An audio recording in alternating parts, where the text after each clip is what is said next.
In her second major adventure, Lara Croft travels the world in search of a magical dagger that is said to give the bearer unlimited powers. She has to find this weapon before it falls into the hands of a cult who want to obtain the dagger for their nefarious purposes, and Lara's journey would even take her to Alaska, where another mysterious group are trying to claim an ancient golden mask. During her quest for these artifacts, Lara will face many threats from wild animals, human enemies, and mystical creatures. In this video, I'll be taking a look back at the enemies encountered in Tomb Raider 2 and the Golden Mask to analyse each of them in turn. And if you do enjoy this video and want to see more, leave a like and subscribe, that way you can stay up to date on all future videos I put up.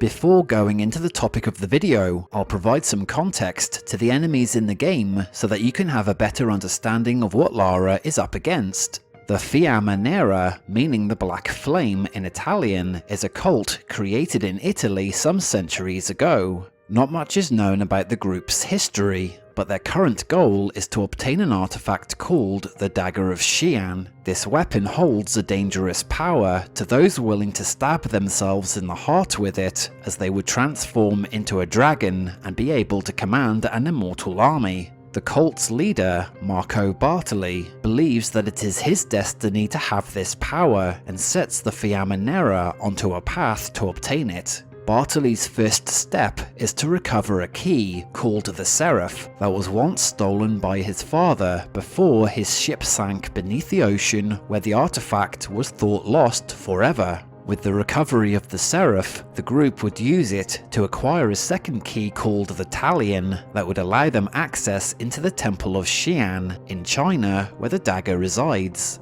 During the course of the game, Lara Croft will often clash with this group, as she's on her own path to acquire the dagger before they do. However, many of the combat encounters will have no connections to the cult or the overall story. These enemy types are inhabitants of these locations that are only trying to survive, and see Lara as either food or a threat, while the mythical enemies of the story act aggressively toward her because they are guardians of the said artifacts. As for the group looking for the Golden Mask in Alaska, little is known about them, except that they're Russian and they're named Avalanche. But even this abbreviation, nobody knows what it stands for, and other than the fact that they're after an ancient mask, their leader and goals remain unknown. However, the enemies encountered in the Golden Mask, whether human, animal, or mythical, all act in much the same way as the enemy types from the main game. So with that said, let's take a closer look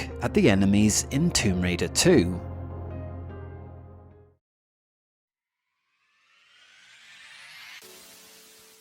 The tigers are encountered in the Asia levels, and there are two colour variations. These Bengal tigers have orange fur, black stripes along their bodies, with yellow eyes, and are the first enemy types Lara will face in China.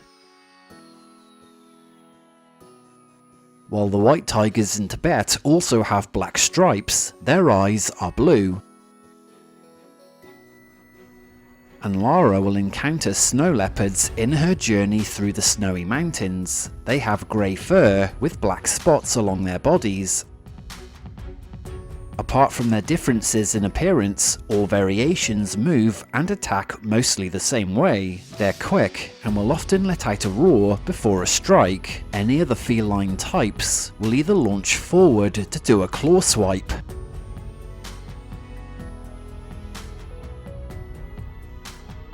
or do a jumping bite attack.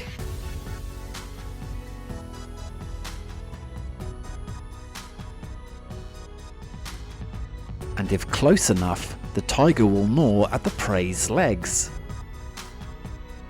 while the leopard will take a swipe with their claws.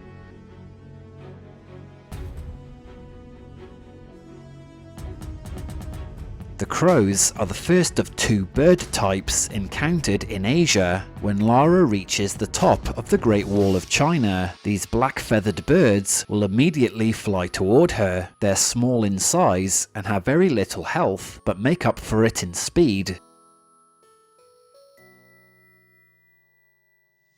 By the time Lara reaches the snowy mountains, she'll have to face the second bird type, which are the eagles. They're evidently larger, have brown feathers, with large sharp talons. They're slower than the crows, but are more tougher, as the eagles are able to take more damage, and they'll usually glide in circles, waiting for the right moment to strike.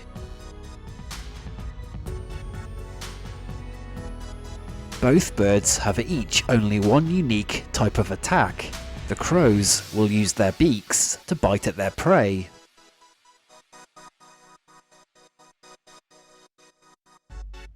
while the eagles will attempt to claw at the target using their talons.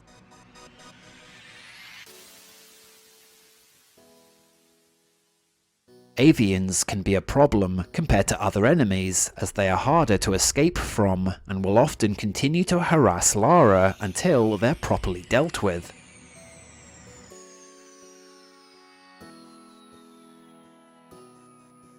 Native to only the China levels, the spiders come in two different sizes. The first ones are the smaller versions that managed to make their way up to the surface to make a new home for themselves on the Great Wall, and will often appear in a group, while their larger counterparts remain deep underground to protect their eggs. They both look exactly the same in appearance. The spiders' hair on their legs and bodies have a black and red colour to them, and on a closer look, there even appears to be some kind of a symbol on their backs. When they attack, both spider variations will use their two front legs to do a downward swipe.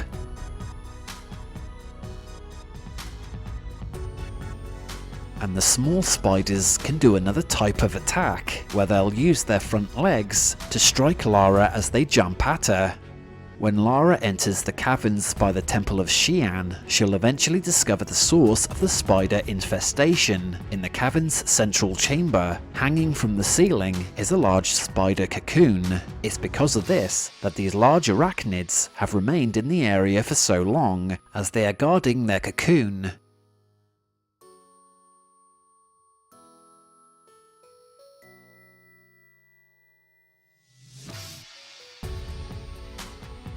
Near the locked entrance to the Temple of Xi'an is a dark valley that holds not one, but two T-Rexes. The Tyrannosaurus Rex makes its only appearance here in the whole of the game, and whether or not it's dealt with before collecting the secret, a second one will arrive on the return through the valley.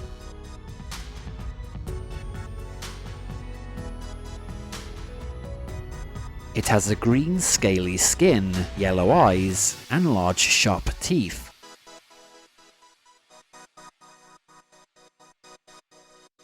When the dinosaur first appears out of the shadows, it will commence its attack, and will sometimes let out a roar before charging towards Lara. If she's too close to it, Lara can take damage by the Rex's legs as it tramples her.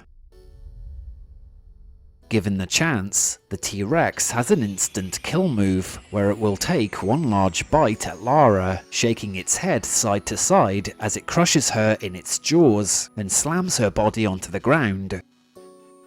This is not the first time that Lara has encountered a T-Rex. It was only a year ago in Peru that she discovered that some of the dinosaurs never went extinct, only hidden away in very remote areas of the world to live out their lives in peace. And this will not be the last time that Lara will encounter these creatures, as she'll soon discover in her future adventures.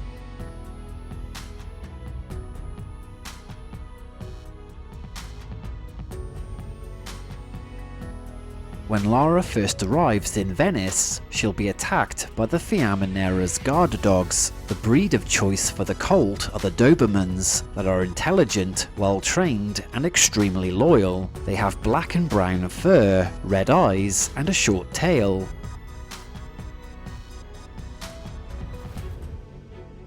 Included in this entry are the dog's cousins, the wolves, that are only seen once inside a cavern in Alaska. These wild animals hunt in a pack and have grey and brown fur with yellow eyes. The wolves appear to move faster than their counterparts from the last game, and will often circle their prey, waiting for the right time to strike. Both wolf and dog alike will attack in the same way. Using their canines, they'll either perform a lunging bite attack, or if close enough, they'll chomp on the victim's legs. The Dobermans are used by the cult to guard areas in and around Venice that are of vital importance to them, including Bartoli's ancestral home, the theatre building, and their offshore rig. They'll even be brought over to England for the raid on Croft Manor once she obtains the dagger. As for the wolves, they appear to be natural guardians of the Golden Mask artifact that rests within their cavern that they've made a home in.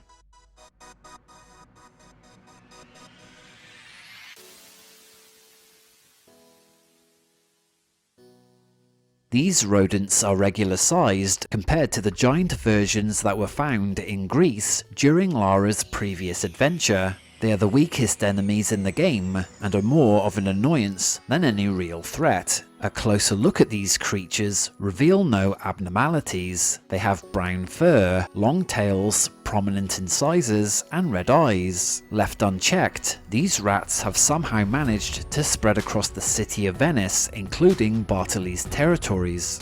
Because of their size, rats are easy to evade. However, they are seldom alone, often attacking in a group, and though they only chip away a small percentage of Lara's health, given the chance, the rats can do a significant amount of damage if they all attack at the same time. The rats will scurry towards Lara to do a bite attack.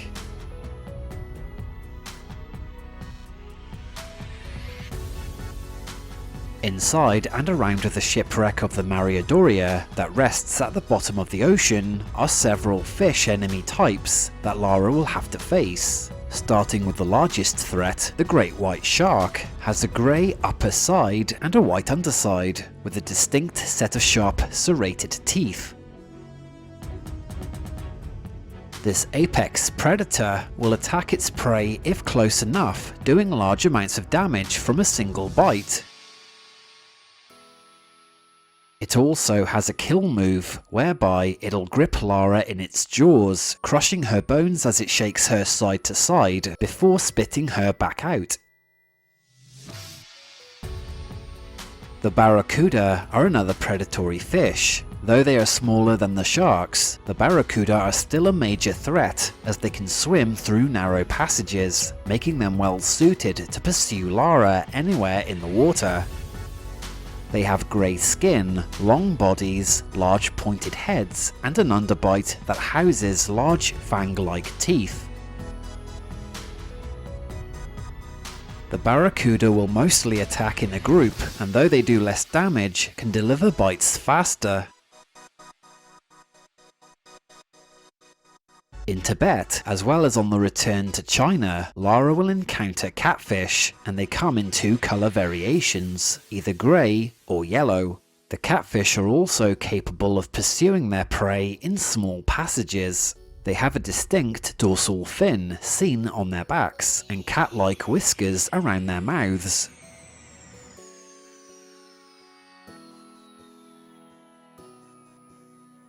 They have the same bite attacks as the barracudas, and will try to take a chunk out of Lara. As for the eels, they can't be harmed and must be avoided. Both of these variations hide in waiting for any unsuspecting victims within dark rocky recesses around the Doria shipwreck. The smaller eel has a long body with a yellow patterned skin. They'll launch forward to bite at Lara, though the damage taken is small compared to the larger version. This one has a darker skin with less distinctive yellow patterns and a set of long sharp teeth that does large amounts of damage when trying to bite at Lara.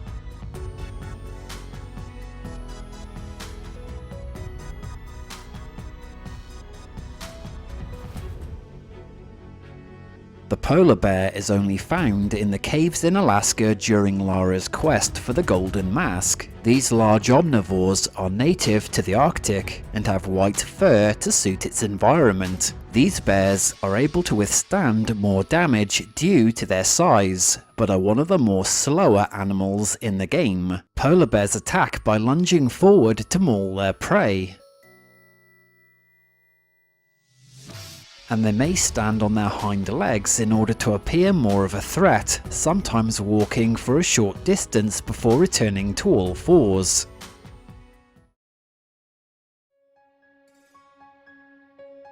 There are 7 variations of these melee thugs across the entire game, wielding either a metal bat, pipe, or wrench. They are able to withstand more damage than other human enemies, as the thugs are close-range attackers, and are sometimes accompanied by guard dogs. They are first seen in Venice, where the Fiamminera cult reside, then later on at the offshore rig and the shipwreck. Their attire are a variety of mix-and-match items: brown or black boots, camo or cargo work trousers, leather tool belts, tank tops, polo shirts or long sleeves, utility vests or coats, caps or bandanas, and some of them have the cult emblem on either their clothing or tattooed on their arms.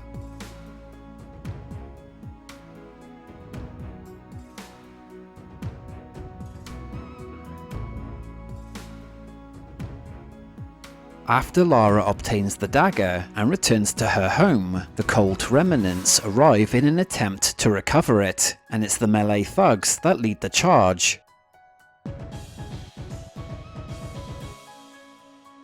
Another variation is fought in Alaska, wearing white cargo trousers and a double-layered shirt with the avalanche emblem on it.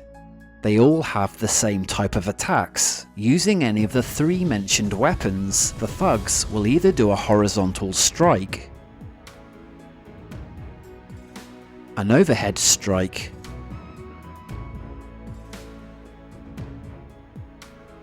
a quick underarm hit, an abdominal jab,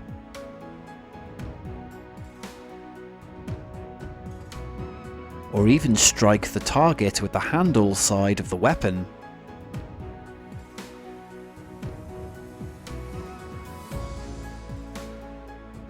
The Venetian Gunman are fought throughout the Venice levels, and are later involved with the raid at Croft Manor. They wear a pinstriped suit with polished shoes and black leather gloves to match. The 3 variations differ by either wearing a jacket, vest or a white shirt, and will either wear a cult armband or have the emblem tattooed on their forearm. One of the more distinctive things about them are the Venetian carnival masks they wear. They're armed with a pistol that has an attached suppressor and will use it in 3 different ways. Either the gunman will fire off slow shots from the hip. With an outstretched arm, they'll shoot faster if the target is further away, or will chase down the target while shooting.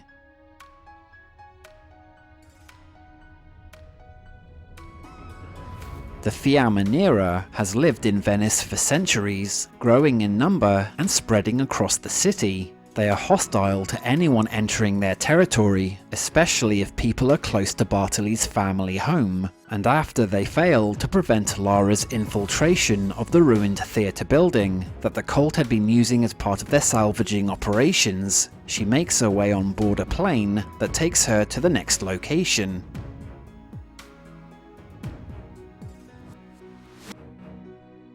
This group are assigned to an offshore rig to work as fake oil drillers. The oil platform is actually only a front to hide the Fiamminera's ocean salvaging operations. The workforce consists of cutthroats who utilize shotguns, flamethrowers, and harpoon guns. They wear black boots, baggy jeans, and t-shirts or tank tops with the cult emblem either on their clothes or tattooed on their arms.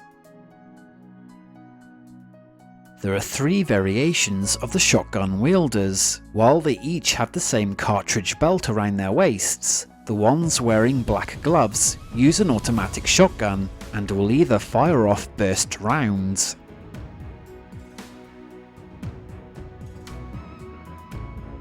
or go on one knee to absorb the weapon's recoil as they go full auto.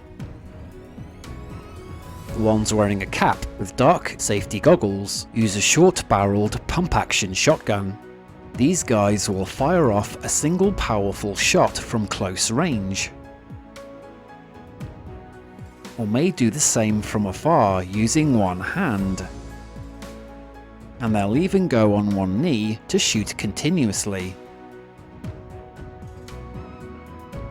The two flamethrower variations both wear dark visors and protective headgear with a metal backpack showing the emblems of either the Fiammannera or Avalanche, and these wear full body protective gear. They only have one attack, using the flamethrower in short consecutive bursts.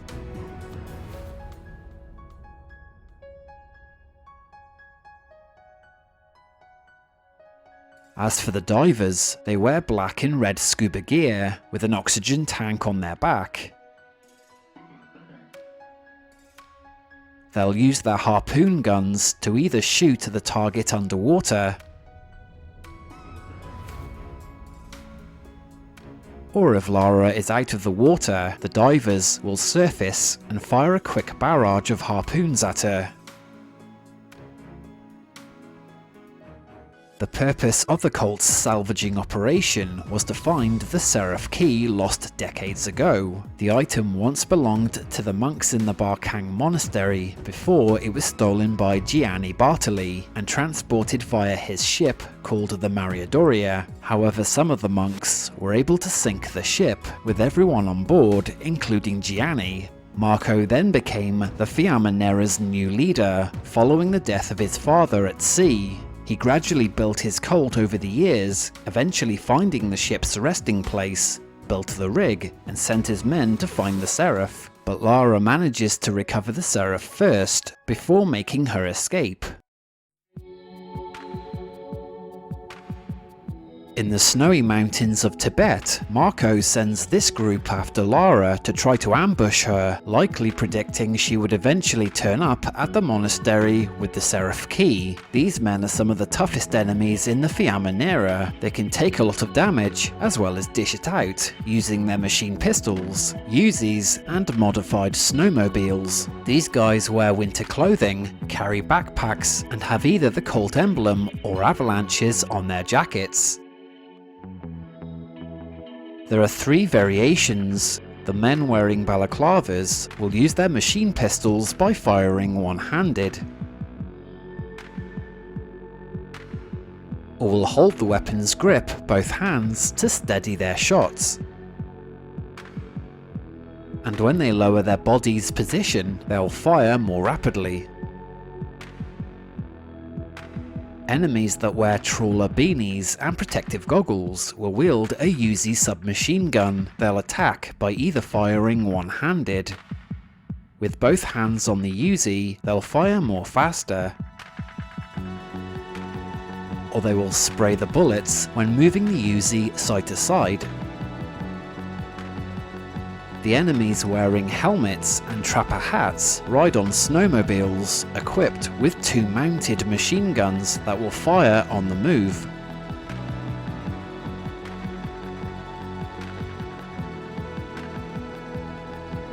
But the most deadliest attack that they can do is to use the vehicle to mow Lara down, making it an instant death. The importance of the Barkang Monastery is that it sits atop the resting place of a second key, known as the Talion. With it, Marco would be able to return to China and open the way to the Temple of Xi'an, reaching his ultimate objective. Once Lara opens the door into the catacombs beneath the monastery, using the Seraph, the Snow Mercs follow her in soon after. But once again, the cult fails to claim the second key before Lara. She escapes and returns to China. As for the avalanche variations, they appear to have arrived in the long-abandoned Russian facility before Lara's arrival to continue the search for the Golden Mask. The legends surrounding this item claims that it can reanimate the dead, and this would be the only clue we get for why this group wants the mask.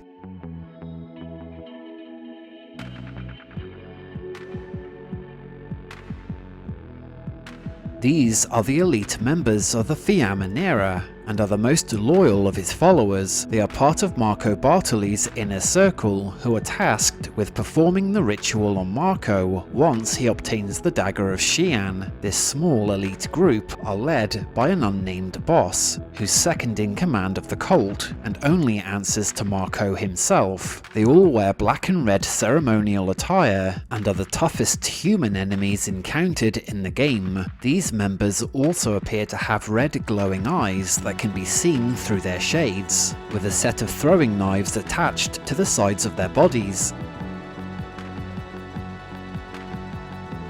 During combat, they often show their arrogance by standing still and folding their arms, as if they're goading Lara into shooting them.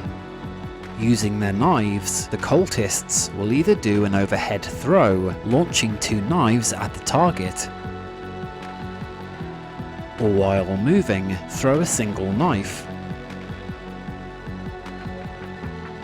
The cult boss is first fought in the theatre building, where he's overseeing the transportation of supplies between Venice and the offshore rig.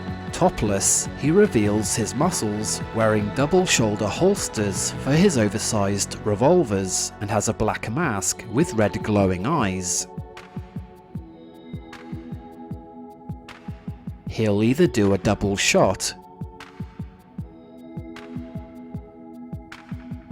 or spin one of the revolvers before firing off a single shot. After leaving him for dead, Lara manages to board the plane for the rig before her capture. However, the cult boss survived his injuries and later discovered the death of Marco Bartoli. He then led the cult remnants to Croft Manor in England, where they tried to recover the dagger and get their revenge on Lara. The cult boss, now in a black shirt, has a blood-stained bandage wrapped around his left arm. They do battle once again, and this time Lara kills him.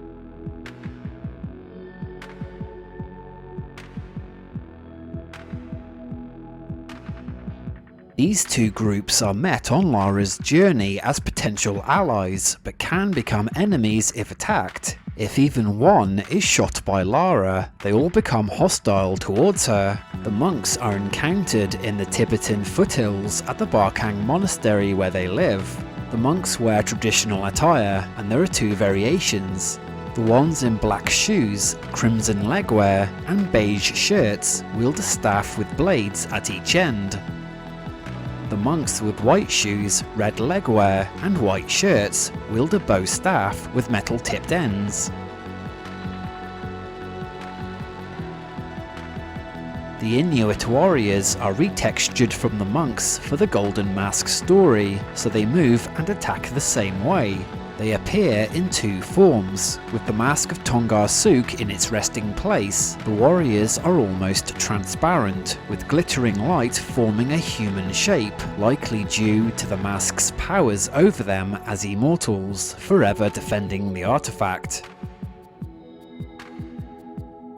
But when the mask is removed, the warriors appear and are wearing traditional garb.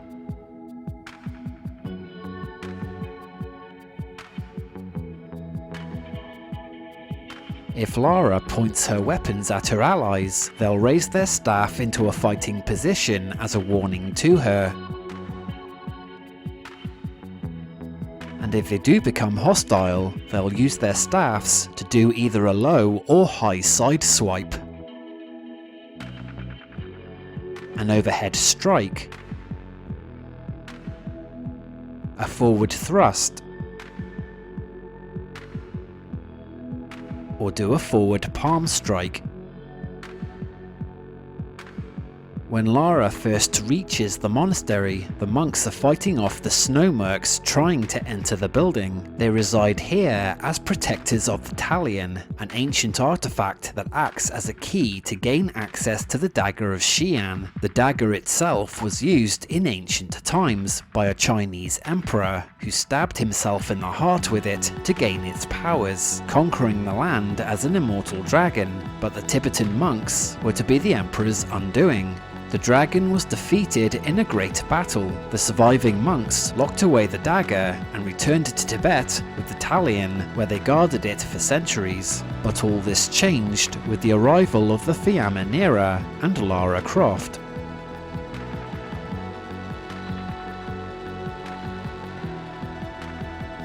These humanoid creatures appear in Tibet and Alaska in two variations. They're often heard letting out a loud roar and beating their chests. The Yetis are fast, strong, and are capable of pursuing their prey up to higher ground. They have thick white hair all over their body, with their lower set of sharp teeth protruding from their underbite, and have red eyes. Their Alaskan counterparts appear almost the same, but with grey hair.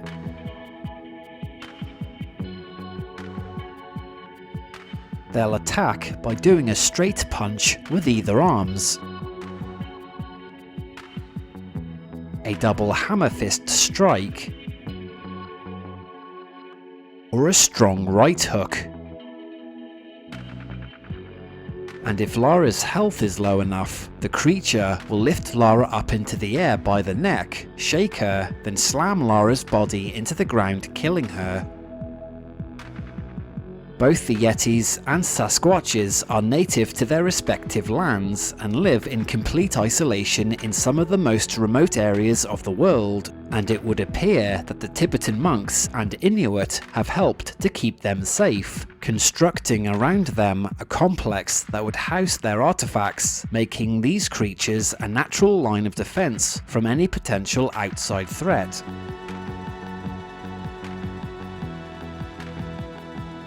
The Guardian of the Talion resides within the Ice Palace deep below the Barkang Monastery. It appears as a giant, grey humanoid, half man and half bird.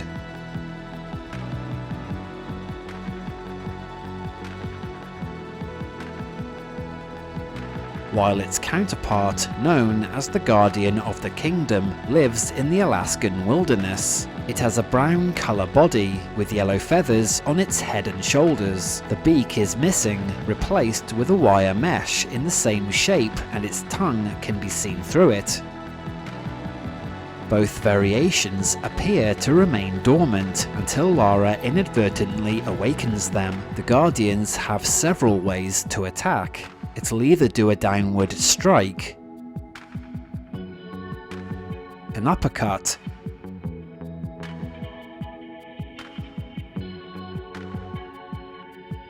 a double-fisted strike, or a double hammer strike on the ground. It's not known where the Guardians came from, but what is certain is that they defend both the Talion and Golden Mask, dealing with any threats without mercy. But their strength were not enough against Lara's weapons, and both eventually were destroyed.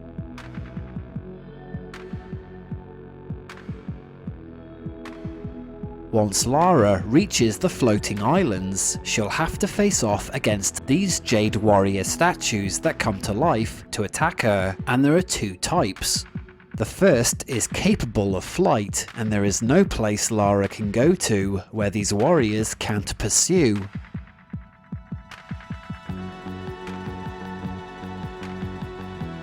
They are clothed in brown and red fabrics, with gold armour on their upper arms and shoulders, and their weapon of choice is a sword.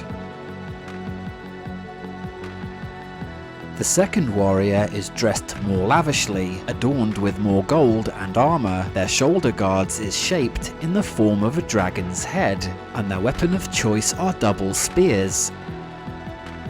The sword wielder attacks by doing a vertical slice or a forward thrust. And if the warrior is victorious in battle, he'll bury the tip of the sword into the ground, waiting for the next threat, while the spear wielder attacks by either doing a vertical strike, a side swipe, or a spear spin.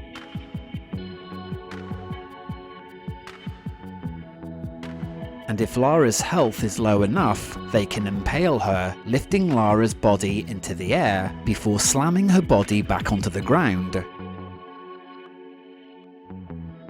As the dagger of Xian is linked to these ancient warriors, they awakened the moment Bartoli used the dagger on himself, gaining power over them. The jade statues became aggressive in response to Lara's appearance, as they were compelled to defend their new dragon master, but even they were not enough to stop Lara as she makes her way to the body of Marco Bartoli.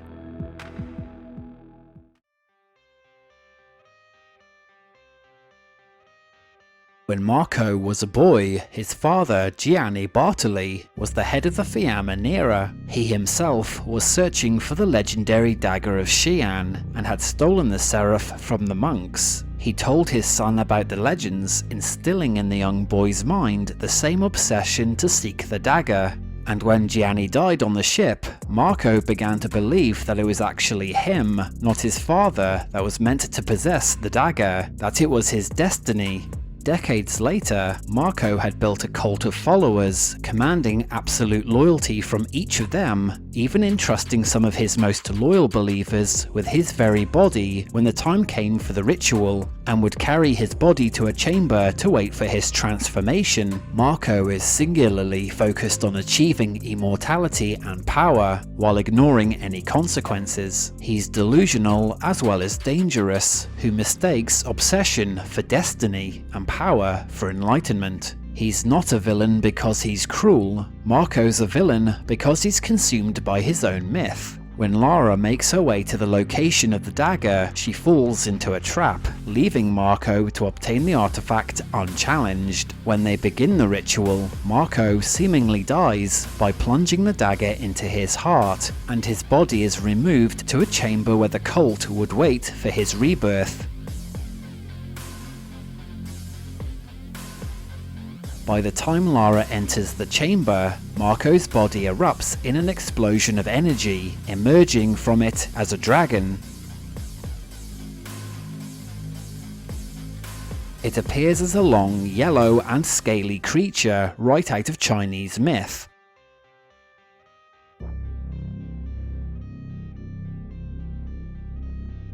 Its main attack is its fire breath, that the dragon will use for an almost instant kill if Lara can't douse the flames fast enough. If she's too close to the creature, it can chip her health away by trampling Lara.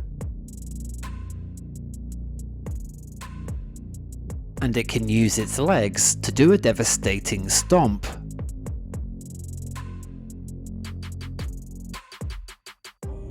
After taking enough bullets from Lara, the dragon eventually falls. Aware that the creature is immortal, Lara knew she'd have to act quickly to recover the dagger, or the dragon would regenerate.